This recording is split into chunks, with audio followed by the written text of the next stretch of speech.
আজকে আমি silver cup মাছ আলু দিয়ে ঝোল করব। কড়াই দিয়েছি সর্ষের তেল, তেলটা খুব গরম হয়ে গেছে।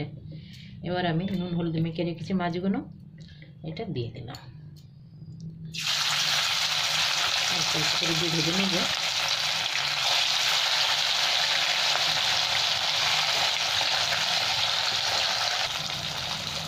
মাছগুলো আমার ভাজা হয়ে গেছে, এবার আমি উঠিয়ে নিলাম। এর মধ্যে আলুগুলো ভেজে নিতে হবে। মাছের ঝোলের আলুগুলো আমার ভাজা হয়ে গেছে, এবার সব আমি উঠিয়ে নিচ্ছি। এই তেলের মধ্যে মশলাটা করে নিব।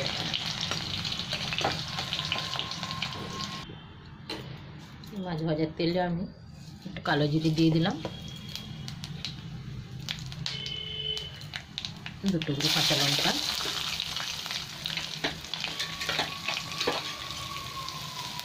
এখানে আমি টমেটো ভেজে রেখেছি 2টো।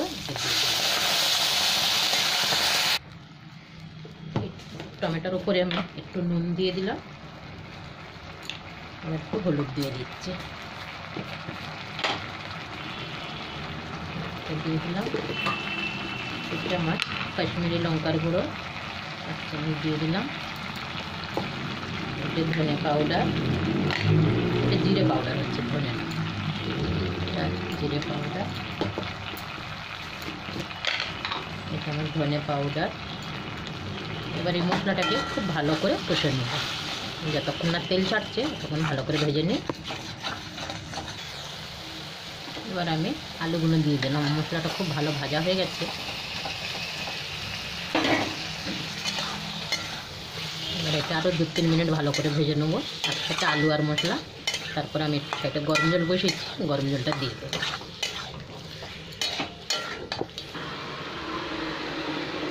আমি গরম জলটা দিয়ে দিলাম।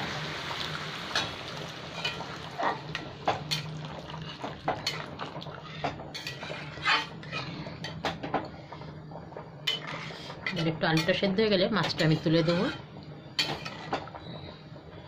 একটু ঢাকা দিলাম আমি।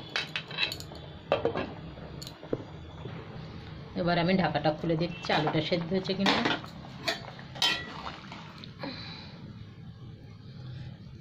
আলু আমার সেদ্ধ হয়ে গেছে, মাছগুলো তুলে দিলাম।